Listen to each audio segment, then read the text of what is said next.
Bill Prankard. He is an evangelist, pastor, author, media personality, missionary, and I don't even know, we don't have time to go through everything you've done in your 40 years of ministering in Canada in the North. Well, you live long enough, you do things, but I love being on Huntley Street. I love this ministry, and, we were very close to David and Norma Jean when they launched this ministry, and in fact, before they started the first program, had to have a telethon to raise money to pay for the lights. So we went on We global. still do that, Bill.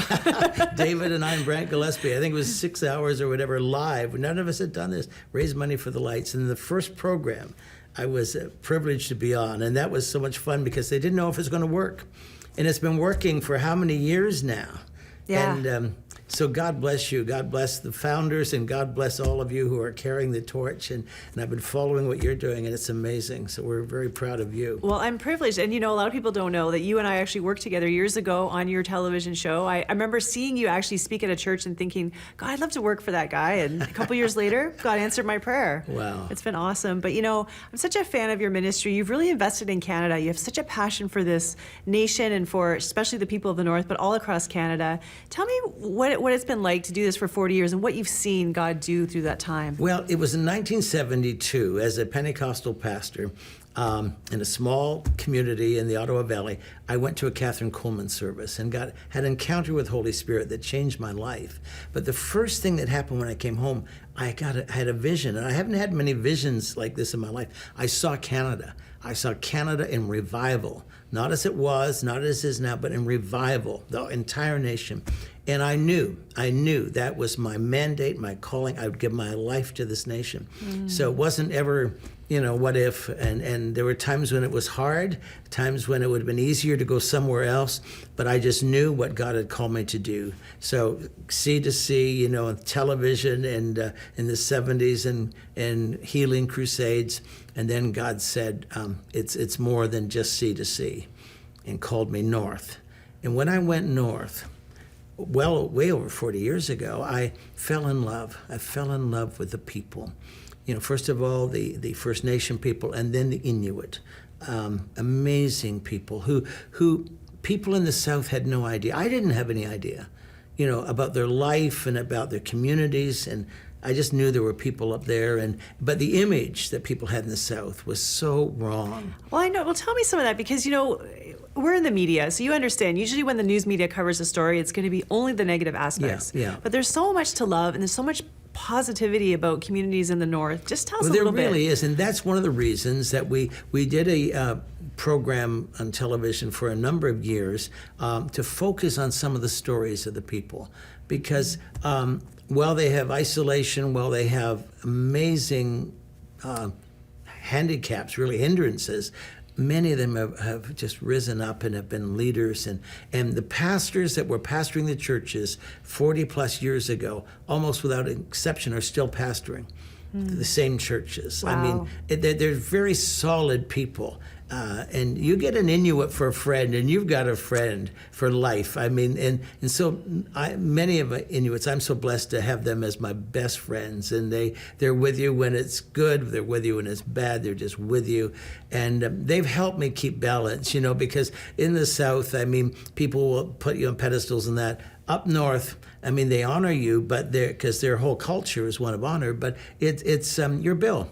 You're Bill, and you're one of them. You're going to eat in their home. You're going to stay with them. You're going to, and I just love this. And to have the privileges I've had of, in Russia, traveling by reindeer sleigh, sleeping in the tents with these nomadic people in the north, sleeping not sleeping, but staying in an igloo. I didn't sleep, it was awful. But anyway, staying in an igloo, traveling by dog sled, doing all these things. Not a lover of igloos, huh? And appreciating the culture.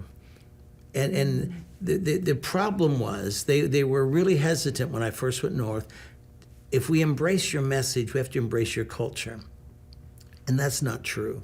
There's so many amazing things in their culture that I've learned from. I've learned far more from them than they have from me. And the gospel really perfects a culture. It really does. And that's one of the things, the mistake we made with residential schools was kind of trying to erase a culture and impose a culture. And that's kind of the wound, I think. It really is. And that was major. And of course, our government has apologized for that. It was wrong. Our prime minister said that was wrong.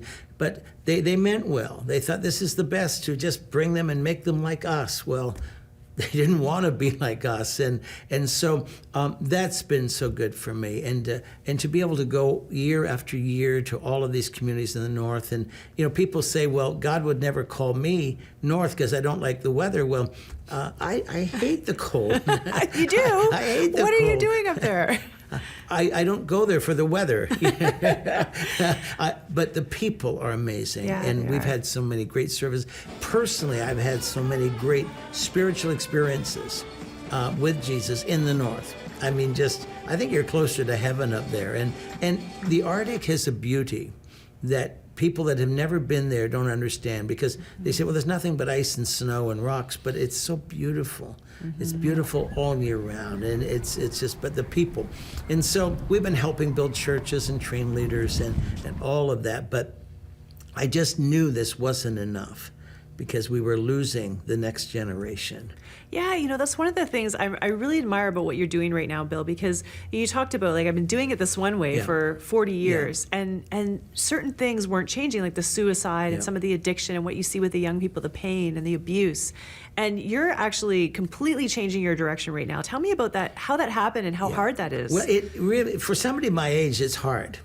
It's much easier to stay with what you're comfortable with. But if you keep doing what you've been doing and expect different results, that's called insanity, apparently.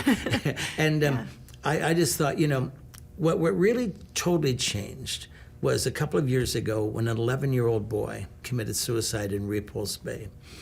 I thought, I can't handle this anymore, because Psalm 8 verse 2 says, ask of me. No, Psalm 2 verse 8 says, ask of me, and I'll give the heathen for your inheritance and the ends of the earth for your possession. Well, I did. And I feel that God's really given us the north. I mean, there are a lot of ministries helping in the north and that, but I just feel that if God answers that prayer, then you're responsible. And I thought, we can't keep losing these. And I felt every time I heard about young people committing suicide, like I've been kicked in the stomach, and thought, it's got to change. And so we're building a center. Crossroads has helped us pay for all the material. It's all there, be put together in the spring.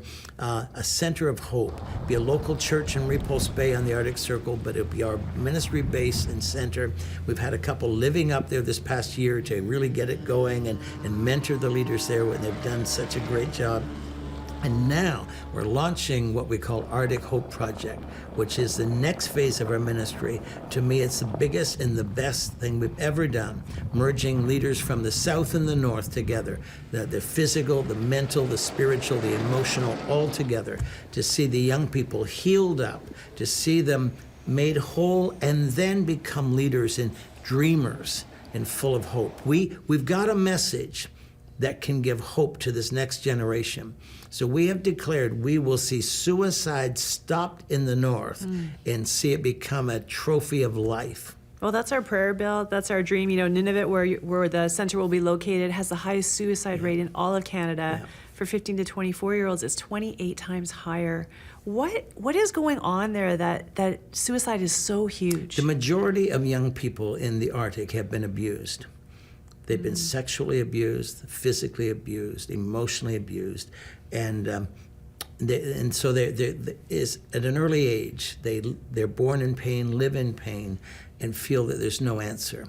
They're abused by people that have been abused, who were abused by other people, and so the chain just keeps going, and so they feel the only way out, and they're told by many, well, there's nothing after this. When you die, there's nothing. Well, of course, we believe the Bible. We believe there's eternal life after this. And so we have a message of hope.